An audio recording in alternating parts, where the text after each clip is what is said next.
కనుక ప్రియులరా, పరిశుద్ధులుగా ఎప్పుడు వస్తుందంటే నువ్వు చేసే పనులను బట్టి నువ్వు మంచిదానివని, పరిశుద్ధమైన దానివని, నమ్మకమైన దానివని, విశ్వాసం కలిగిన, భక్తి కలిగిన బిడ్డవని, నువ్వు చేసే పనులను బట్టి, నీ మాట్లాడే మాటలను బట్టి, నువ్వు చేసే క్రియలను బట్టి నీకు పరిశుద్ధత అని పేరు వస్తుంది. హల్లెలూయా, హల్లెలూయా.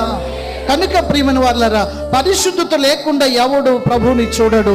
మీలో ఎవడైనాను దేవుని కృపను పొందకుండా తప్పిపోవునేమో అని, దేవుని కృపను పొందకుండా నువ్వు పరిశుద్ధత లేకపోతే, సమాధానం లేకపోతే, నువ్వు అందరితో కలిసేవాడుగా లేకపోతే, దేవుని వాక్యములో ఇందాక మనం చెప్పినట్టుగా వాక్యం కట్టడలలో దేవుని మందిరానికి వెళ్ళే అలవాటు నీకు లేకపోతే, ప్రార్థన చేసే అలవాటు నీకు లేకపోతే, దేవునికి ఇచ్చే అలవాటు నీకు లేకపోతే, పరిచర్య చేసే అలవాటు నీకు లేకపోతే, నువ్వు చేసే చెడు పనులే చేస్తావు, మంచి పనులు చేయలేవు. దేవుని మందిరములో నువ్వు నాటబడిన చెట్టు వలె ఫలించి మంచి చెట్టు వలె నువ్వు ఉండాలి. దేవునికి మహిమ కలుగును గాక.